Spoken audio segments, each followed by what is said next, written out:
Dated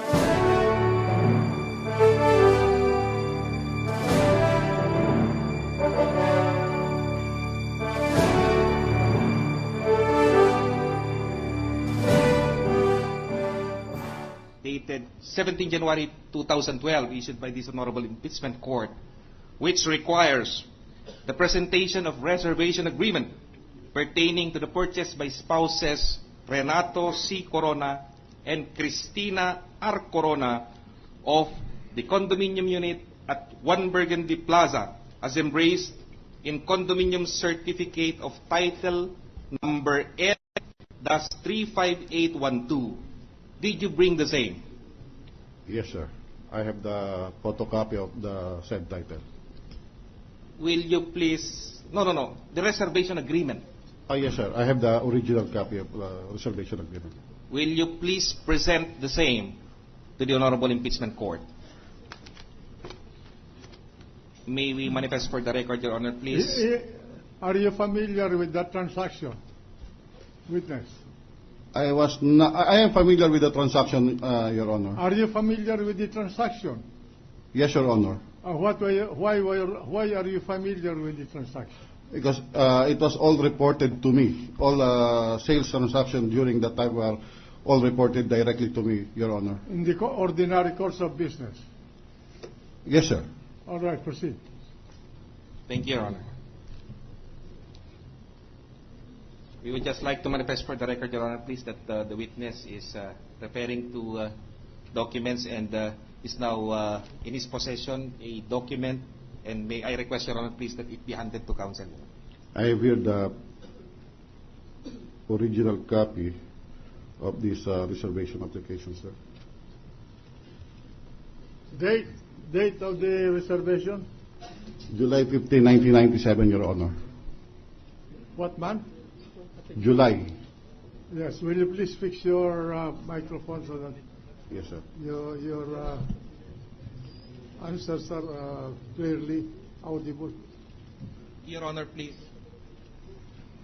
Your Honor, please, may we manifest for the record, Your Honor, that the witness handed to this counsel a one-page document, Your Honor, which appears to be a duplicate original, having a caption reservation application pertaining to an offer signed under Mr. and Mrs. Corona for said party to buy condominium unit D, floor 21, with the area 62.7 for an indicated gross price of 3,448,500 and a parking space with an indicated price of 450,000 for an accumulated price of 3,208,800.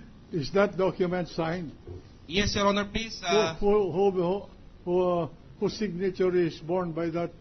There is here a signature, Your Honor, please, on top of the printed words Mr. and Mrs. Corona, and also a signature on top of the printed words Burgundy Realty Corporation, the owner developer, under the caption approved by, Your Honor. In other words, that was signed by the couple Corona. This was signed by Respondent Chief Justice Corona, Your Honor. All right. Proceed. We likewise manifest for the record, Your Honor, please, that this has been pre-marked as Exhibit Quadruple J for the prosecution, Your Honor. And I'm showing the same to the distinguished counsel for the defense for stipulation that the marked photocopy is a faithful reproduction of the original, Your Honor. If the purpose is substitution, Your Honor, we have no objection. All right. Thank you, Your Honor.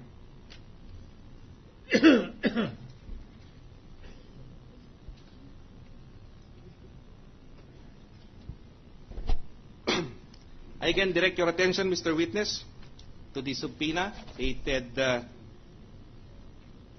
17 January 2012, which likewise requires the presentation of the contract over the same condominium unit acquired by respondent Renato C. Corona and spouse Cristina Corona.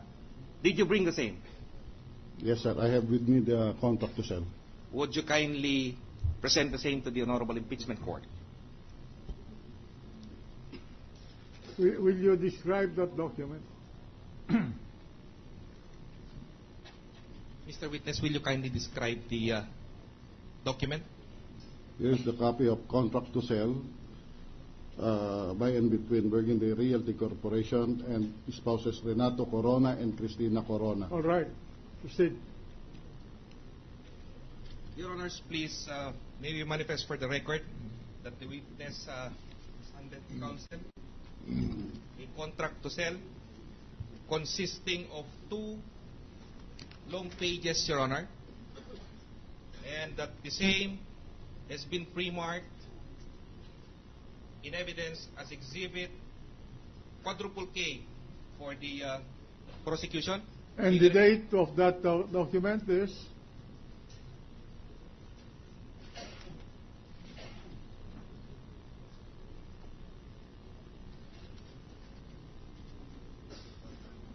Your Honor, it appears that there is no date in this document, Your Honor. Why?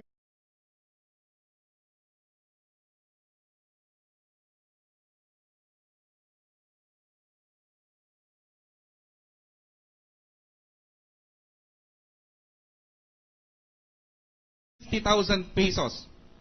This has been pre-marked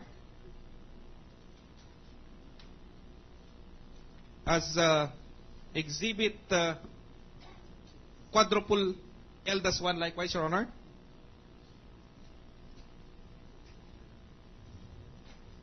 Also as attachment is official receipt number 1792 dated July 21, 1997 pertaining to the receipt from Renato Corona of the amount of 591,760 pesos.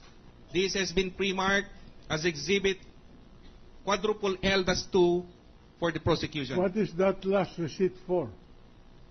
This is pertaining to the payment for the account stated in this statement of account, Your Honor, involving the payment of a contract price of 3,208,800 for the acquisition of condominium unit number 21D with 1 parking lot, Your Honor, please. Proceed. Further, Your Honor, for the record, likewise attached is a copy of the official receipt number 1800 dated July 31, 1997 pertaining to the receipt from Renato Corona of the amount of 285,240 pesos, which has been pre-marked as exhibit quadruple L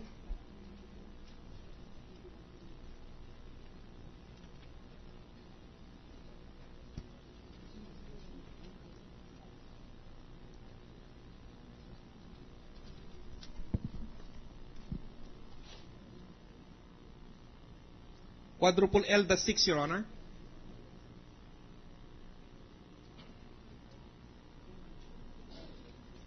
Further, Your Honor, as attachment, quadruple L-6.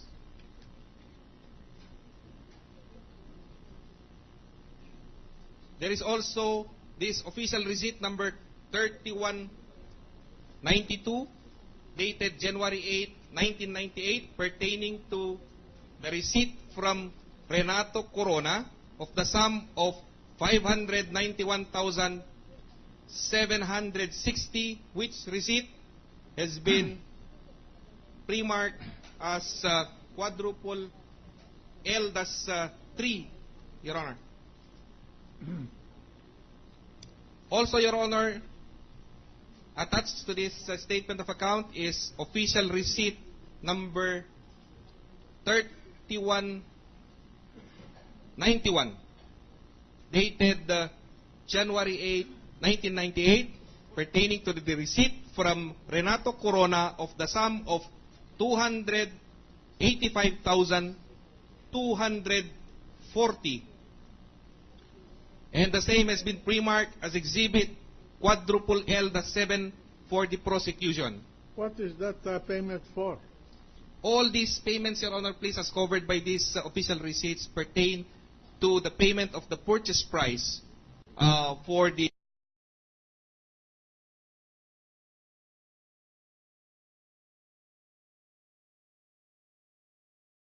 Payments or quarterly payments or annual payments? there is no such indicated manner of payment, Your Honor, please, but this would show that there were varying amounts paid. Are But, these installment payments? somehow, yes, Your Honor, please. Huh? Yes, Your Honor.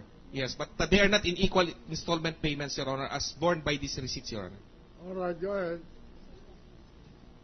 And likewise, Your Honor, attached thereto is official receipt number 4092, dated 5/15/1998, pertaining to the receipt from Renato Corona of the amount of 438,500 pesos.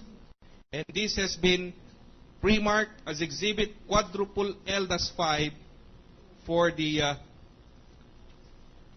prosecution, Your Honor. And as last attachment to this statement of account, Your Honor, is official receipt number 4591, dated July 31, 1998, pertaining to receipt from Francis R. Corona